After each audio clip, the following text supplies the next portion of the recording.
Well, hi everyone. Welcome to the webinar from the National Reverse Mortgage Lenders Association and Next Avenue, a Q&A on using home equity to support aging in place. We have some great knowledgeable experts who will answer questions about this topic. Some of them are questions that Next Avenue readers have sent in, and others will be ones we received during the webinar today. If you have any questions for our panelists, type them into the chat box you'll see there under the control panel, and we'll do our best to get to as many of them as we can during the hour that we have. I'm Richard Eisenberg, Managing Editor of NextAvenue.org and the editor of our Money and Security channel. Next Avenue is a public media site helping people over 50 navigate their lives. We've published quite a few articles on our site about aging in place and reverse mortgages and home equity, and I hope you'll check them out. Now let me tell you a little bit about our panelists, and then they will jump in. Steve Irwin is the Executive Vice President of the National Reverse Mortgage Lenders Association. He provides oversight to the association to serve as an educational resource, policy advocate, and public affairs for consumers, lenders, and related professionals. Margarita Cheng is CEO of Blue Ocean Global Wealth. Before that, she was a financial advisor at Ameriprise Financial and an analyst and editor at Towa Securities in Tokyo. She's a certified financial planner, a retirement income certified professional, and a regular columnist for Investopedia and Kiplinger. Nick Clements is the co-founder and general manager of Magnify Money, a personal finance website that was acquired by LendingTree in 2017.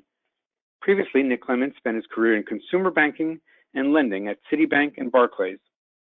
Amy Ford is the Senior Director of Home Equity Initiatives and Social Accountability at the National Council on Aging.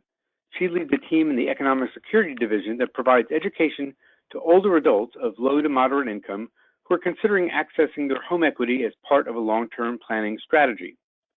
And Dan Hultquist is the Vice President of Education and Organizational Development at LiveWell Financial. He's also a certified reverse mortgage professional and co-chair of the Education Committee for the National Reverse Mortgage Lenders Association. Dan Hultquist literally wrote the book on part of what we'll be talking about today. He's the author of Understanding Reverse, which is published annually for consumers and finance professionals. Welcome panelists and welcome webinar listeners. So Steve, why don't you start by talking a little bit about setting the stage about what home equity and aging in place is all about, and then we can get to some of our questions. Great, thanks so very much, Rich. Before we dive into our discussion on the varied approaches to using home equity to support aging in place, we thought it would be best to start with some fundamentals. Home equity is not the value of your home, but rather it is the difference between the market value of your home and how much you owe against that home. Next slide, Jenny.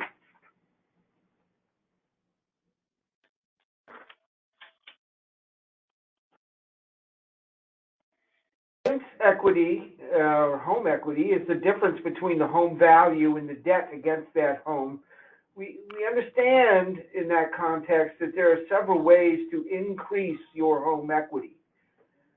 You can increase the value of your home versus the debt held against that home by making home improvements, or there can be a cyclical rise in the home values in the real estate market.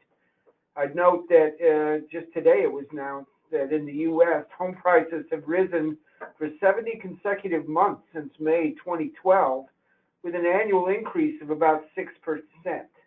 Indications are that this trend will continue, though it's not guaranteed. You can also increase your equity by paying down any liens or mortgages that you have against that house. Next slide, please.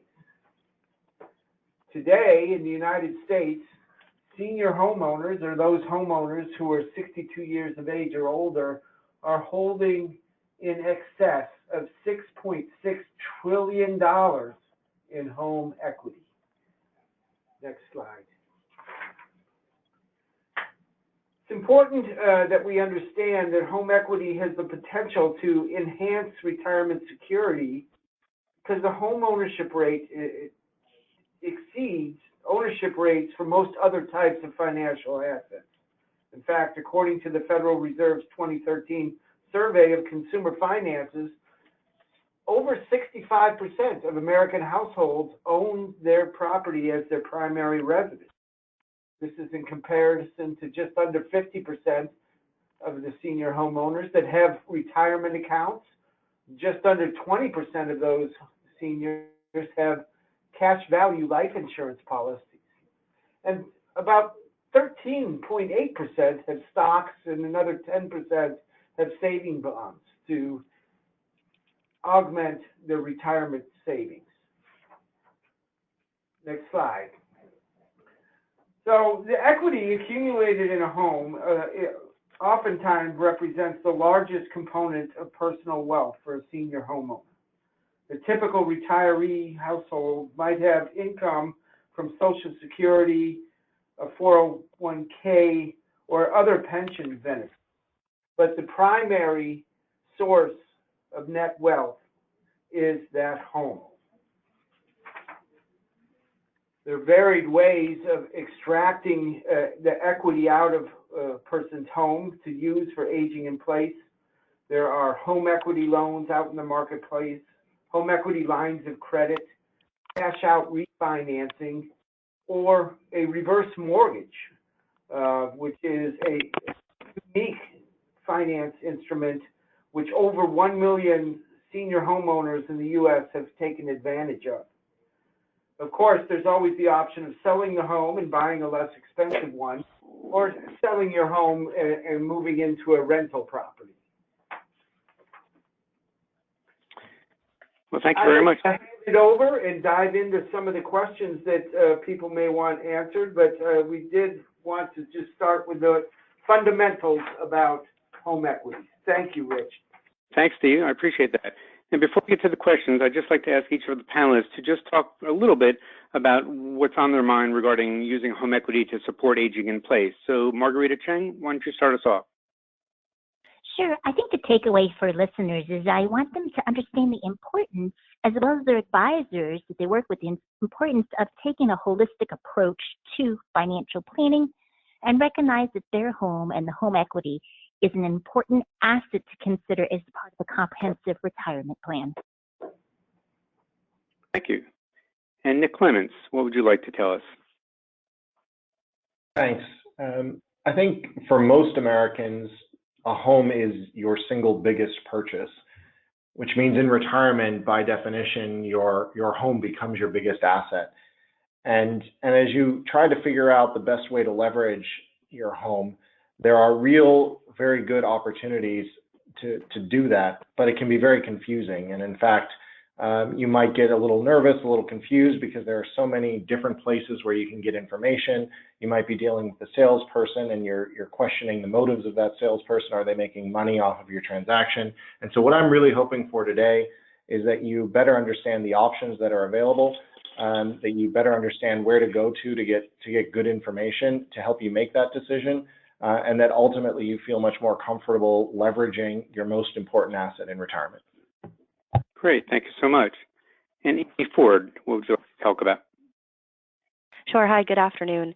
At NCOA, we work to improve the lives of older adults, and we have a special focus on those who may be struggling. And today I hope we can focus on the importance of financial health and well-being as we age, and really focus on finding practical information that aids in decision-making about the home across various income spectrums. Thank you. And Dan Hultquist, you're an expert in reverse mortgages. What would you like to tell us about those? Well, I think first, I hope one takeaway from today's presentation is that the reverse mortgage is not inherently complicated, but I would say it's very unfamiliar. Unfortunately, it's very unfamiliar to most of those who could benefit most from the product. I also believe that home equity or housing wealth is a retirement nest egg. Unfortunately, most people don't know how to crack that nest egg. I think that should be included in every comprehensive discussion of retirement planning. So whether it's a HELOC or a reverse mortgage, it should be at least be discussed. So with this presentation, I hope to shed some light on how people are actually using reverse mortgages, and then cover some common myths about them. Well, that's a great segue to talking about some of the facts and figures. Dan, you want to talk about that? Sure, and this is a nice piece created by NRMLA that kind of highlights some of the common misconceptions. We know what those misconceptions are. We hear them all the time. The first one is by far the most prevalent. So if I were to walk down the streets of Atlanta, where I'm from, and ask the average person, if they're 62 and older, why wouldn't you consider a reverse mortgage? The most common answer is, well, I don't want the bank to take my home. And that's really not how it works. If you view the reverse mortgage that way as a transaction where the lender gets the home for a percentage of the value, then obviously that's a bad deal, but that's not how it works. The borrower actually gets to retain title and ownership over the life of the loan. In fact, when they sell or if they pass away and the heirs sell, the difference is still theirs. It's still equity that can be obtained in the form of an inheritance for the kids. So number two, we do hear that it's costly, it's expensive, it has high fees. Well, the interest rates are comparable to many forward loans, and the fees, they can vary lender by lender. But just comparing it to another form of lien or another mortgage product really doesn't do the product justice. It's not really an apples to apples comparison, because you have to also look at the incremental benefits that a reverse mortgage provides. For example, it's a non-recourse loan, which we'll talk maybe a little bit about later. It doesn't require monthly principal and interest mortgage payment. Number three is basically that you can be upside down on a reverse mortgage. And HUD and FHA prevent that from happening. This is a non-recourse loan, which means the borrower or their estate is not going to owe more than the home's value at the time it's sold. So they're protected from that downside risk of home ownership. The next one, you've got to own your home outright to get a reverse mortgage. And we still hear this from time to time. It's not as common anymore because the vast majority of reverse mortgage borrowers are paying off significant mortgage balances. So no, you don't have to own your home outright. We'll pay that off at closing. And then lastly, it's a loan of last resort. Yeah, we still hear this from time to time. And historically, that's how a lot of people use the reverse mortgage. But I think as you'll find a little bit later in the presentation, people are using the reverse mortgage line of credit as a safety net or a form of insurance to draw on in case of emergencies. In some cases, they're using it for in-home care. So there's a lot of financial planning advantages that we'll talk about in a little bit. Great. Thank you very much, Dan. I appreciate that. And Nick, why don't you talk a little bit about the difference between HELOCs, home equity lines of credit, and cash-out refinancing? Sure. So these are both options to leverage the equity in your home. I'll start with HELOC, which is a home equity line of credit. And effectively what the bank will do is they will provide you with a line of credit similar to a credit card limit, but that line of credit is based upon the value of your home. And what we're seeing in the market today is people with good credit can get up to 85% loan to value on average. So up to 85% of their home's value could be made available. And the way that it works is you can literally just draw down via check sometimes or by transfer into your bank account and take as much as you need. And during that drawdown period, which is typically the first 10 years of the HELOC, you will only be making interest-only payments. Now, every bank has its own program, and so I'm talking about on average, this is how a HELOC is structured. Now, it's important to note that the interest-only payments are typically based on variable interest rates, and so given that we're in a rising rate environment, that's something to keep in mind. At the end of that 10-year period, what again typically happens is whatever balance that you have, so however much of that line of credit that you used, that would then be converted into an installment loan over a 20-year period. So your total contract would be 30 years, but the first 10 is when you could be drawing down and using the equity, and the remaining 20 is when you would then set that term loan to pay it off. It's just important to remember that with a HELOC, you need a very strong credit score to be approved for these. Banks have really tightened up after 2008 financial crisis and have remained tight, and you need to be able to demonstrate strong affordability. The rates on HELOCs what we're seeing in the market, they tend to be a bit higher than for standard mortgages. And we're seeing them, anywhere from sort of 4.5% all the way up to 6% for people with good credit. But again, these rates vary over time and vary by lender, so it pays to shop around. A cash-out refinance is actually taking out a new first mortgage.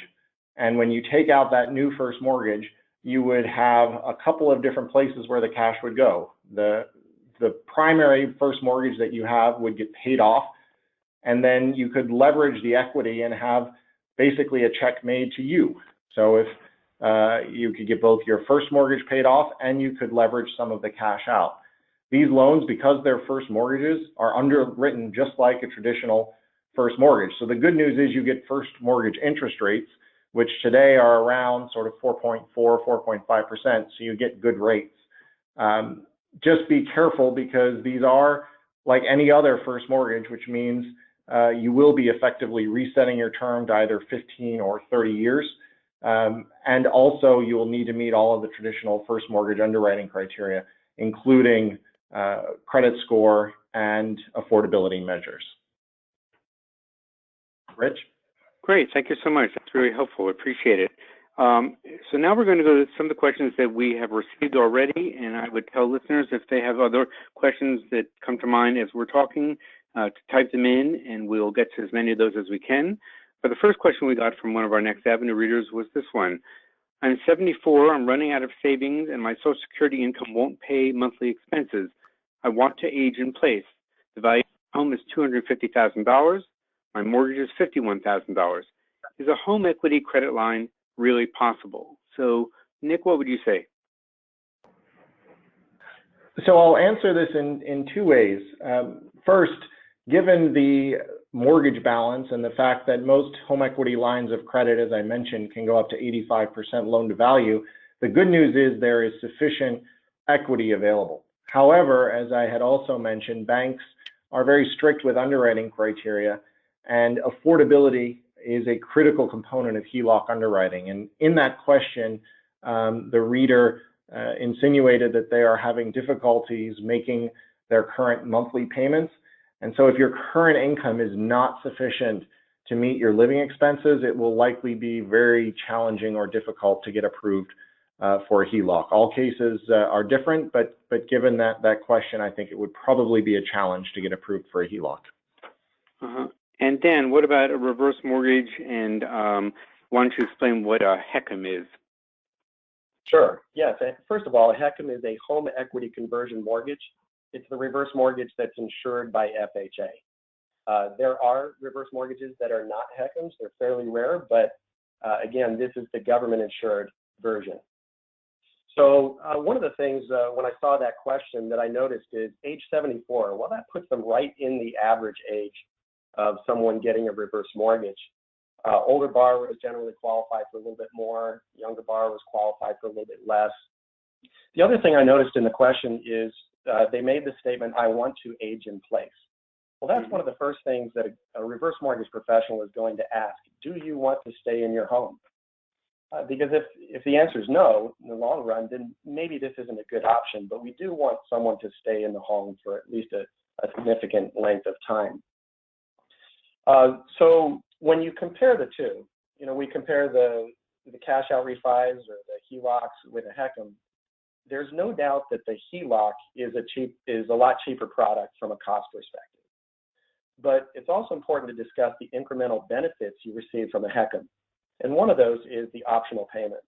So from a cash flow standpoint, it definitely helps. But when I compare the two, HELOCs and HECMs, it really comes down to three main talking points. Number one is security. As a financial tool, HECMs or home equity conversion mortgages or reverse mortgages are simply more secure. They're not frozen or eliminated at any time if property values decline. So you go back to 2007, 2008, those who were counting on a HELOC for some cushion or retirement cash flow if they needed or kind of as an emergency fund, well, they lost them. I lost mine in 2007 or 2008. And I had a purpose for using that. Now it's gone. So reverse mortgages can be counted on for long-term security, which is nice. You'll also find that the default maturity date for these loans is age 150. So I think that's sufficiently long to make sure that it's still available to the homeowner as long as they occupy the home and abide by program guidelines. Number two is regards to cash flow. Those on a fixed income need flexibility. And HECMs do provide that. They provide optional payments. I like to say optional payments and not say, no monthly principal and interest mortgage payments are required, because I do encourage borrowers to make payments if you can. If you're not able to, that's fine. The reverse mortgage does not require that. You'll also find that there are some emergencies in the future or some uses for a reverse mortgage where the borrower has absolutely no intention to pay down the loan balance. And that's fine. For example, in-home care. You get a reverse mortgage at age 62 and watch that line of credit grow, and you're in your mid-80s or late 80s and determine that you need some in-home care. Well, those funds can be provided, and there's no intention to pay that back. So in the cases like that, it might make sense to get a HECM rather than a HELOC. And then lastly, I wanted to make a comment about liquidity. The available funds from a reverse mortgage actually grow. It grows, as I say, it grows organically at the interest rate plus 0.5. So whatever the current interest rate is, add a half a point, and that's the rate of growth you're getting on your available line of credit. So what that does is it provides more liquidity as you get older. So if someone's looking at a reverse mortgage over a 10 or a 15 or a 20-year period or more, you're going to find their borrowing needs are going to be a lot different in the future than maybe they are right now, especially in the case, like we mentioned earlier, about in-home care. You might find that you won't want to use that reverse mortgage until you absolutely have to. Thank you very much. I really appreciate that. It's very useful, helpful for a lot of listeners, I'm sure. Steve, maybe we can step back for a second and just talk a little bit about how a reverse mortgage works and a little bit about what are the advantages and what are the disadvantages of them. Sure, great. At its most fundamental level, reverse mortgage is a home equity loan that creates liquidity for older homeowners and doesn't need to be repaid until the borrower moves, sells the house, or passes away, as was described, as long as that borrower continues to meet the terms of the loan. There are requirements that the borrower continue to live in the home as their primary residence, and that they maintain the home and maintain the taxes and insurance current on that property. The loan amounts made available through a reverse mortgage program are determined by a formula which uses the home's appraised value, the age of the youngest borrower, and the interest rates that are in effect at the time of the loan closing. The borrowers or heirs typically repay this loan either with proceeds from the sale of the house or with funds that may be available to them from other assets. It's not required to sell the property once that loan is to be repaid. There is significant benefits and advantages to this, but I think one of the primary ones is that the borrower continues to own the property in their own name, and that no principal and interest payments are required during the life of the loan. As Dan mentioned, that certainly is an option, but it free up those mortgage payments so that a person can divert those funds to whatever they need and successfully age in place. If I were to point to a disadvantage, I would suggest that if a person was interested in moving from that property soon after the loan closed, or passing the equity to heirs, people need to understand that the balance owed on the reverse mortgage grows over time. As there are no principal and interest payments, the loan balance continues to increase. At no time will that borrower owe more than the value of their property, but it could, over the long term, exhaust some of the equity, and that's a consideration that people need to consider. And as borrowers map out their long-term goals, determine if that property is the home that they want to continue to age in place in. Thanks, Rich. Thank you. Steve, before we get to the next question, I wonder, can you give our listeners a rough idea? I know every situation is different, but a rough idea of how much they might be able to borrow, what the current interest rates are. Maybe you want to give a rough example, just so people have an idea of how much they might be able to get if they want to take out a reverse mortgage. Sure, or if Dan, I don't know if you have a table handy right there. I don't, but maybe a typical borrower profile, Dan, do you have that ready? I do. Yeah, let me actually reference some principal limit factors. And basically, HUD publishes these periodically to let lenders know how much they can lend. And like Steve said, it's based on the effective interest rates at the time and the age of the borrower. So our average borrower right now is about age 73, 74-ish. And we're looking right at about 50 or a little bit more than 50% at current rates right now. So whatever their property is valued at, that's the initial amount that a lender can lend against that. Now, the principal limit actually grows a little bit over time. So that's not a limit to what they can borrow. It's actually the initial calculation. And again, the principal limit grows over time. Somebody who's maybe as young as 62 is going to be looking in the mid 40% range. Somebody who's 99 is going to cap out at 75%. So again, older borrowers generally qualify for more money. Younger borrowers qualify for less. So if a 70-year-old owns their property free and clear, and that's valued at about $350,000, you're saying that about $175,000 would be available thereabouts? Yep, that's about right. Thank you. Great. Thanks very much. I appreciate that. Let's move on to question number 3. And this one is, how can I use the equity in our house to provide resident care for my husband with Alzheimer's if it's needed? Would a home equity loan be better, or reverse mortgage? We are in our 80s and we own our home. Rita, do you want to talk about that? Sure. So one way in which an individual or couple can use the equity in their home is to pay off an existing line of credit or loan. In fact, one of my clients did that. She was widowed, owed about $50,000 on her home, single-family home in D.C. And so by paying that off, it gave her peace of mind. The second way in which couples, individuals can utilize the equity in their home is for enhancements for them to be able to age in place. Some enhancements would include installing grab bars, remodeling the bathroom, a stair lift, and so forth. Another example on how you can use the care is for informal care in your home. So as we mentioned, by perhaps eliminating the mortgage payments, you free up some cash flow for care or for other expenses.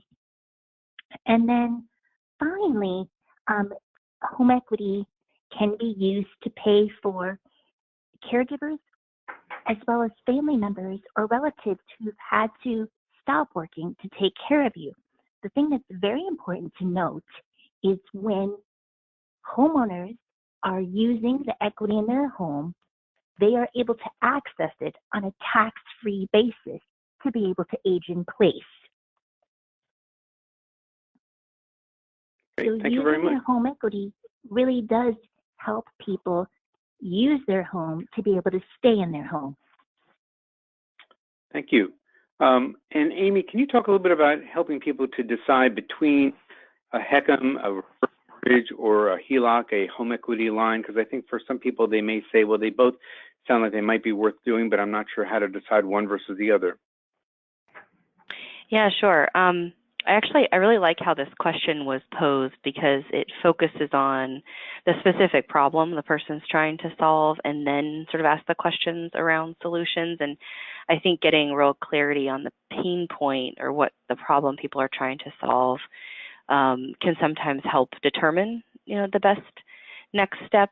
And so, in particular, this person has asked about comparing loan products, and on the screen, there's a screenshot from a blog you can find on the NCOA website that compares a few home equity lending products.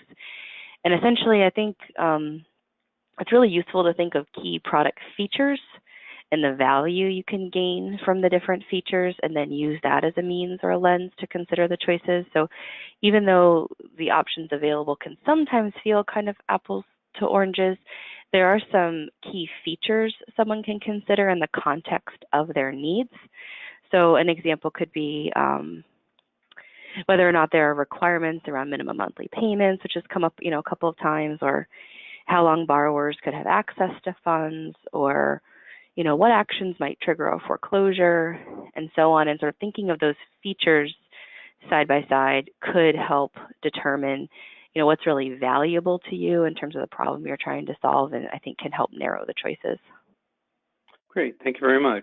And let me sort of follow up on that with the next question for Dan, which is this one. We still have a mortgage and a home equity loan. Would it be wise to get a reverse mortgage to outfit the house with, say, a walk-in tub? So this is clearly somebody who wants to age in place. They're wondering whether it might make sense for them to get a reverse mortgage, or should they just keep the mortgage they have and the home equity loan that they have? What are your thoughts on that, Dan? Sure, it's a good question. Of course, as a reverse mortgage professional, we want to look at all kinds of factors, and I like how Rita says looking at it holistically, but the short answer is yes, that's actually a really good reason to do it. Paying for upgrades to the home to meet physical needs is one of the most common reasons we see people using a reverse mortgage. It doesn't have to be a walk-in tub, it could be a stair lift, which is expensive. It could be handicap ramps, it could be just reformatting the home or restructuring the home to meet their physical limitations. But the reason we added this slide in here is because that's the general perception that those are the reasons to use a reverse mortgage. We see there's a full spectrum of reverse mortgage interest right now. It ranges from those who desperately need one to maybe those who want to enhance their lifestyle in retirement, or maybe for financial planning purposes, the strategic use of home equity in financial planning. And so let's cover each one of those. And in many cases, like this borrower that asked the question, you might find that we're actually approaching it from three different angles. We can satisfy a need, we can enhance their lifestyle, we can also offer them some financial planning advantages. So let's look at all three major purposes. Number one is needs-based borrowers. And historically, that's the perception of the ideal reverse mortgage candidate. That's actually a smaller piece of the pie now. Those were borrowers who were using it to address an urgent need. We called it crisis management. You've got a homeowner that's house rich and cash poor, and they desperately need money now to avert a foreclosure or bankruptcy. Sometimes they just need to access tax-free cash to consolidate debt or pay off unsecured debt. Well, we can still help them, but again, that's a smaller piece of the pie. What we find is that we're seeing more and more lifestyle enhancement borrowers and financial planning borrowers. And I would fit, as a lifestyle enhancement. But the reverse mortgage is pretty effective at enhancing a homeowner's lifestyle. You can use the growing line of credit for whatever you want, for business use, personal use. Sometimes people will convert some of those funds into cash to supplement their retirement income so that they have a more comfortable retirement. Sometimes it's travel. So you're living basically Social Security check to Social Security check, and having that extra cushion maybe allows you to go to see the grandkids a little bit more often, or maybe even buy a new car, or upgrade the home. But the growing piece of the pie is the financial planning initiatives.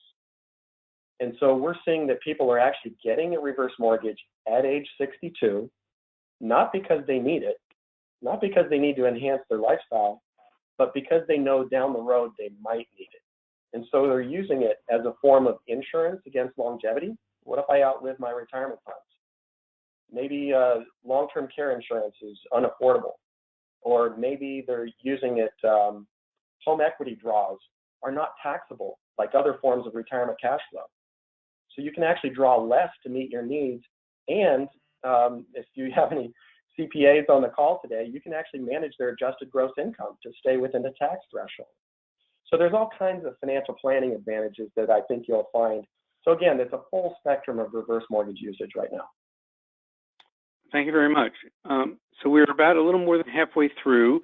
I have a few more questions that have come in to us from Next Avenue readers, and then we've gotten some great questions today from people listening to the webinar, which we're going to get to as well. And I would tell you, if you have questions that you want to ask and you haven't yet, send them in while we're talking, and we'll get to as many as we can. I want to get back to a topic that has come up a couple of times. This is the next question, and this comes from a reader who says, I've heard concerns about individuals losing their home with bank foreclosure. I think they're talking about a reverse mortgage here. One case was a widow with $1 million home losing it to foreclosure. Are there provisions to protect borrowers? I wonder, Dan, maybe you can start by talking a little bit about that, and then Amy, maybe you can talk a little bit about counseling and also protections for people. Sure. Well, the short answer is foreclosures do happen. They happen all the time, but not necessarily for the reasons most people believe. They might have a reverse mortgage on the property, and they may be losing it to foreclosure. They're not losing it to foreclosure because they didn't make a monthly principal and interest mortgage payment. In most cases, it's because they didn't pay their tax bill. So it's important to distinguish why the foreclosures are happening. So if you don't pay your property taxes, you're going to lose your home. Whether you have a forward mortgage, a HELOC, a reverse mortgage, or if you have no mortgage at all and you don't pay your property taxes, if there is a lien holder, they are responsible to foreclose. And so in the case of a reverse mortgage, yeah, the reverse mortgage servicers have to do that. They don't want to, but it's really more of a property tax issue, which brings us to this slide. Just because someone is 62 or older and has equity doesn't mean a reverse mortgage is going to solve their problems. And that became very apparent right after the housing crisis. And so we saw a rise in foreclosures.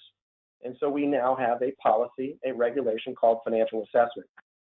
And if you want a good definition, it's right there. Every lender has to evaluate the borrower's ability to timely meet his or her financial obligations and to comply with the mortgage requirements.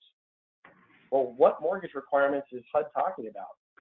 It's the requirements actually that Steve mentioned earlier. You've got to pay your property charges. We have to show that you can pay your property charges. That includes property taxes, homeowners insurance.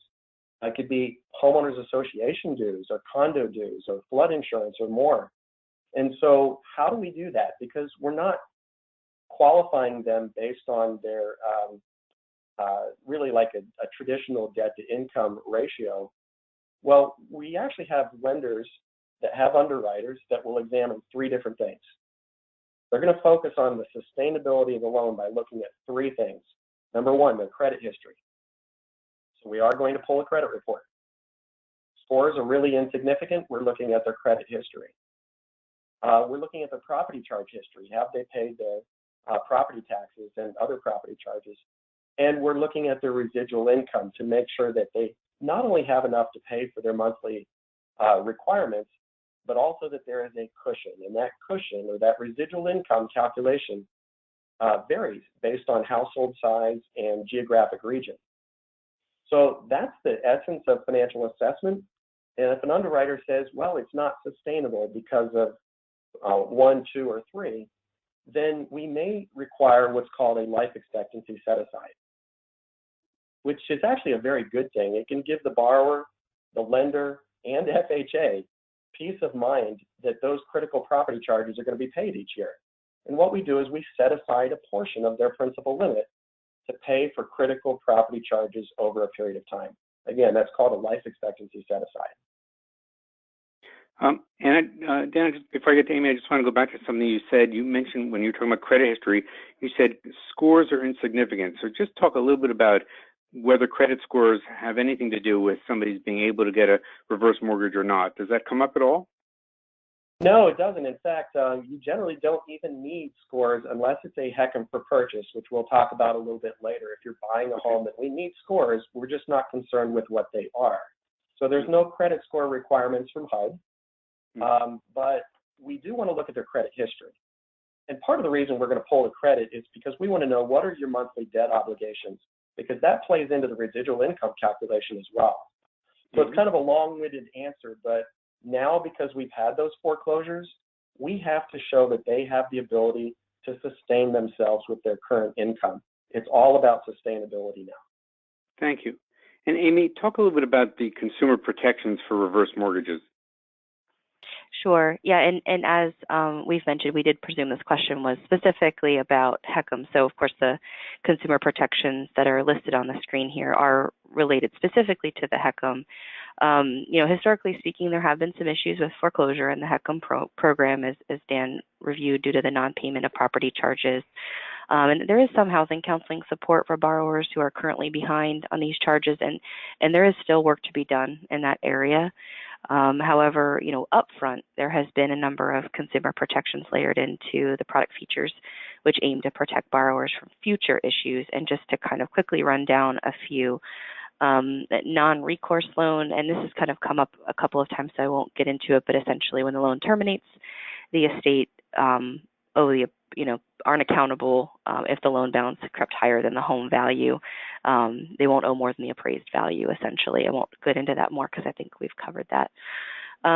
Specifically, HUD mandates housing counseling by a certified HUD HECM counselor who have been specifically trained and taken a test, and then they're also employed by a HUD-approved housing counseling agency to provide independent third-party counseling on the product, the alternatives, pros and cons, information around access to benefits, and other resources that can be really key if someone's trying to put together a plan for going forward. And I just wanted to highlight, the HECM session is required before the loan can proceed with the lender. So it's this third-party independent step in the process where someone can go for that independent information about the loan and about the product features prior to working directly with the lender. The financial assessment, which is what Dan was just speaking about, so I'll go over that. There is a cap on upfront costs for the loan. Essentially, you have 3 days to change your mind post-closing. So if something went terribly wrong, you can change your mind after 3 days. And this has come up a couple times, but there is no penalty if you want to prepay to preserve equity in your property. There are some protections for non-borrowing spouses. There may be work to be done on the execution of these newer rules, but there have been some changes to accommodate spouses who are not on title at the time of the origination of the loan. And overall, there's just some product features that are baked in. It's always a good idea to discuss all of these product features in detail in the HECM counseling session with the HUD certified counselor to assure clarity. And I think to that end, also later, Nick is going to discuss some ways to find some other good information on these topics as well. Great. And then just one thing about this list, Amy. You mentioned there's a cap on how much you pay to get the product. Can you give us any idea about how much we're talking about in terms of fees or upfront costs? Sure. I'll defer to one of the lenders on the line if the other panelists don't mind. Sure. Anybody? Sure. Sure, I'll take that if you'd like. There is a 2% charge to the federal government, and that is the upfront mortgage insurance premium. So that is going to be the largest fee. The other fee that's significant is the origination fee, and that's capped at 2% up to the first $200,000 in property value, and then 1% thereafter, with a hard cap of $6,000. So you're not going to see an origination fee more than $6,000 on a reverse mortgage. All the other fees are paid to third-party vendors, and so there's no restrictions on those, but generally they're within the same ballpark that you're going to see on the forward loans. Great, thank you. Well, I would also, if I may, excuse the interruption, but I'd just like to point out that all these fees that have just been mentioned can be financed through the loan and are not necessarily out-of-pocket expenses to the borrower. Right, but that would increase the amount of the loan and the amount of interest charged, right? Would be the outstanding balance, yes. Okay, thanks. Yeah, and the vast majority of borrowers will finance the upfront costs. Okay, thanks. Next one is a very narrow question, so we can do a quick answer on this. This is question 6 for Steve.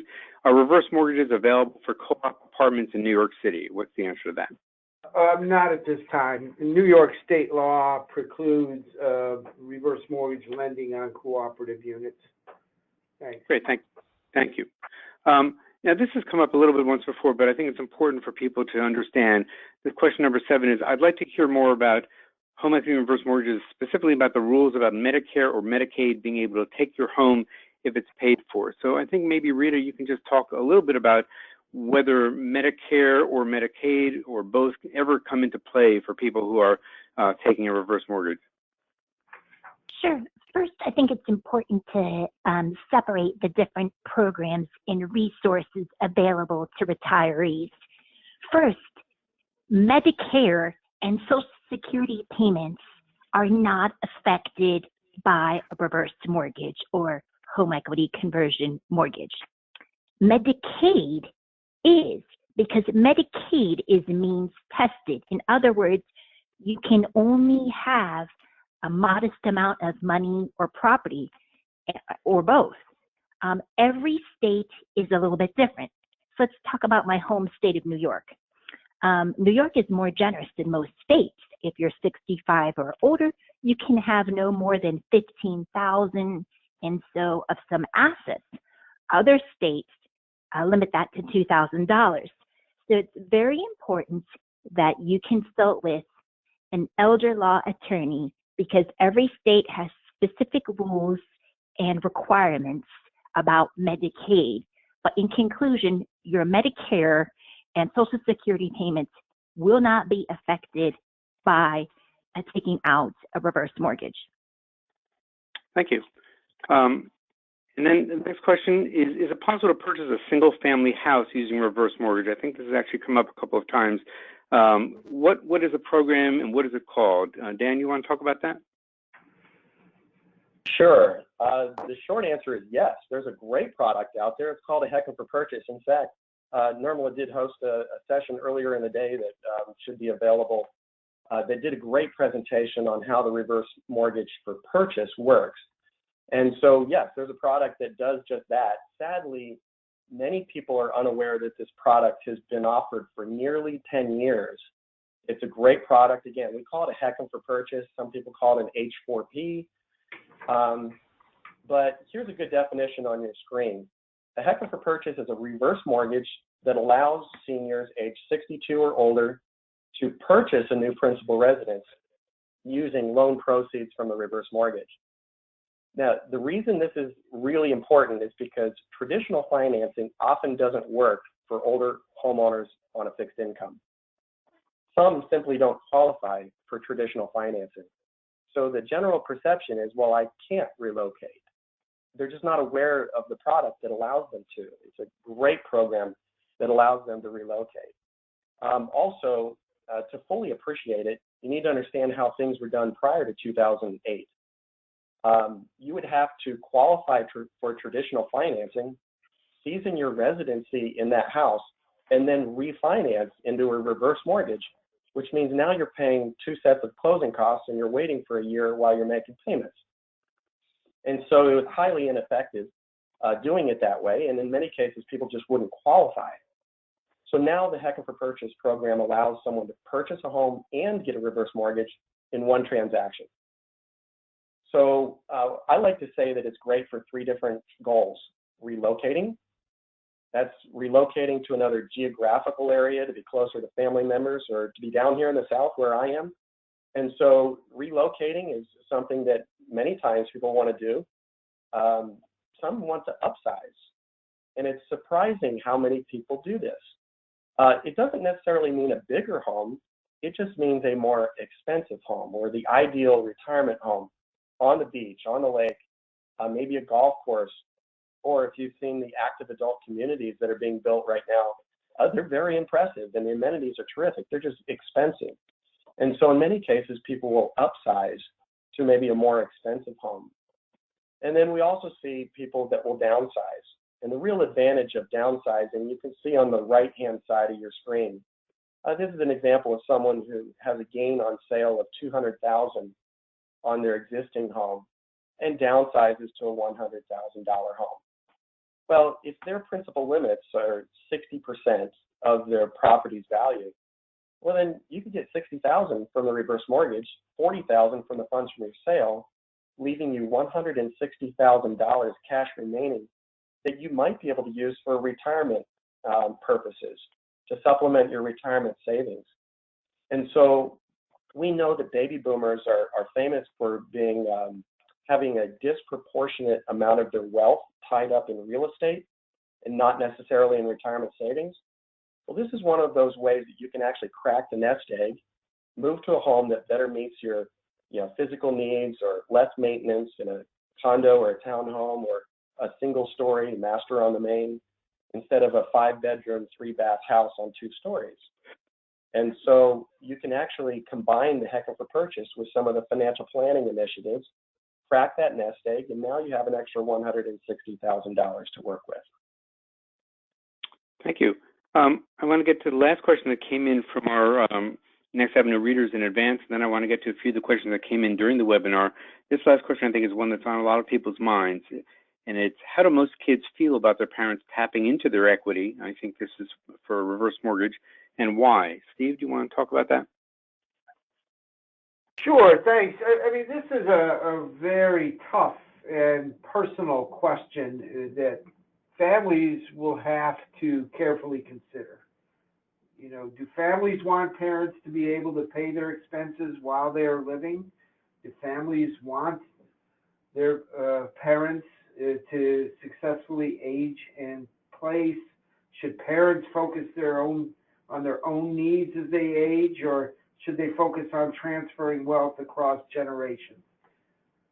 NRMLA did undertake some research in this area, and our own research into these difficult questions led us to understand that close to 90% of the adult children of senior homeowners would prefer the parents age comfortably in place. These adult children felt they had an obligation to help with the expenses associated with caring for an aging parent, but weren't that sure that they would have the ability to do so, and were pleased and relieved that their parents were able to access the equity in their home to successfully age in place. But again, this is something that each family and each set of circumstances will dictate. So there's no one-size-fits-all answer to this. It's a tough and difficult question. Yeah, I think every family has to deal with it on their own, in their own way. Let me get to some of the questions that came in during the webinar, and I'll just throw them out, and anybody who wants to answer them, please do as quickly as you can, and we'll move on to the next ones. So the first one is, this is about reverse mortgages. Can the borrower make payments to principal or pay it off early on a reverse mortgage? Who would like to answer that? Sure. I'll take that one. Basically, when you make a prepayment, we call them prepayments. They're not required monthly principal and interest mortgage payments. But when you make a payment toward a reverse mortgage, the first portion is going to pay off the accrued mortgage insurance. You don't have the option to, focus on the principal or focus on the interest. The first portion of that payment is going to pay off that bucket called accrued mortgage insurance. Then it's going to go to servicing fees. Now, most lenders aren't charging servicing fees right now on reverse mortgages, but if there were accrued servicing fees, then that would be paid off next. Then it goes to interest, and then it goes to principal. So there's a lot of consequences as far as the new tax code. We're not going to get into that today, but yeah, the first portion of that payment is going to be paid to that bucket or that portion that's allocated for mortgage insurance, not interest. Thank you. Another question that came in about reverse mortgages is this. If you have no mortgage, can you pay all the closing costs out of pocket at closing so you can establish a line of credit, or maybe this is more for HELOCs, so Nick, maybe this is for you. If you have no mortgage, can you pay all the closing costs out of pocket at closing so you can establish a line of credit for the growth without incurring any interest or monthly income until you actually draw money out, say, in 10 years? So I'll take a stab at that, and the answer is typically there must be a balance maintained on a reverse mortgage of $50. Otherwise, the loan is considered paid off and closed. Mm-hmm. But yes, and it happens oftentimes, and the other lenders can speak to their own personal experiences. But as Dan mentioned earlier, it's quite useful to have a line of credit to absorb any shocks that a homeowner may have to their income stream, and just have it there as a safety net. Anybody else want to answer that? Talk about that? If not, I'll move on. I think Steve did a great job answering that. I mean, that's strategically how some people want to use the reverse mortgage is if you pay the closing costs and only borrow that $50 or $100 or a minimal amount to keep that loan balance active, that does maximize your line of credit, which means your line of credit is growing even faster dollar for dollar. Thanks. Another question that came in is what's the difference between the fixed and adjustable programs? Anybody want to talk about that? You broke up a little bit. Was that the fixed versus the ARM? Yeah, well, yeah. The question is, what's the difference between the fixed programs and the adjustable programs? Yeah, fixed rate versus adjustable rate. I can answer that one. Really, it has to do with your payout options. Everyone likes to have a fixed rate because it offers some rate stability, but it's a closed-end loan, which means you're going to get your money one time, and that's it. And that explains why the ARM is actually over 90% of our volume right now, because people only want to draw what they need to draw. And so the ARM is actually the preferred program right now for most of our borrowers, simply because it's an open line. It offers that line of credit option. In fact, there's multiple other payout options other than the line of credit that you can switch back and forth to any of the payout options for a $20 fee. It's an outstanding value, and it gives you a lot of flexibility in your retirement. Thank you. Another question that came in is somebody in Southern California who says home prices are high here. Typical loans are higher than the FHA limits. There are jumbo reverse lenders, but they're also expensive. Does FHA insure the jumbo reverse loans, or is this a recourse loan? So the proprietary loans in the marketplace are non-recourse as well, but they are not FHA insured. Mm-hmm. So what does that mean for the borrower? Why should they care? Well, the security of anything happening to your servicer or loan administrator over the course of time, that is another benefit of the FHA insurance, is they will assume the ongoing maintenance of that loan over time. Mm-hmm. It's not a likely scenario, but it is a bit of comfort to some people. Great. And let me get to the last question, and then we have some resources we want to talk about, and I want to tell people how they can get what they've heard today. This last question is, what is the minimum annual income required to qualify for a HECM? So, and I guess I would change that a little and say, is there a minimum annual income required for a HECM? Well, it's an interesting question. I'll take this one initially, and then Steve, you might want to chime in as well.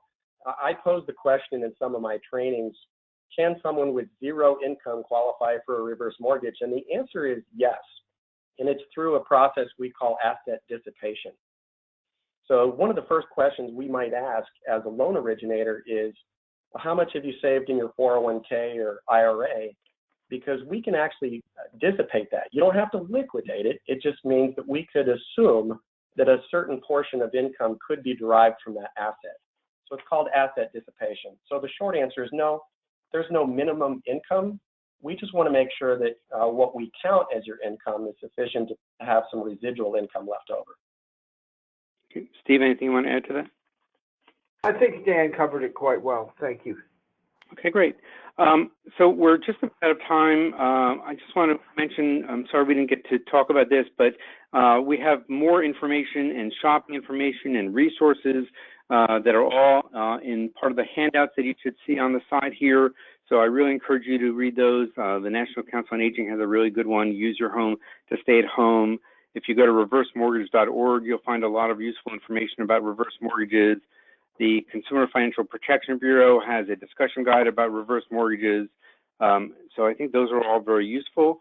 The other thing I would tell you all that is that besides the handouts, which I encourage you to read, at the end of the week, to listen to the webinar for anybody who didn't get to listen to it who want to. That'll be on the reversemortgage.org website. And I just want to thank everybody for joining us today. It's been really interesting, and we've all learned a lot. Thank you so much to the panelists, and thank you for the webinar guests. Thank you so much. Thanks, Rich. Thank you.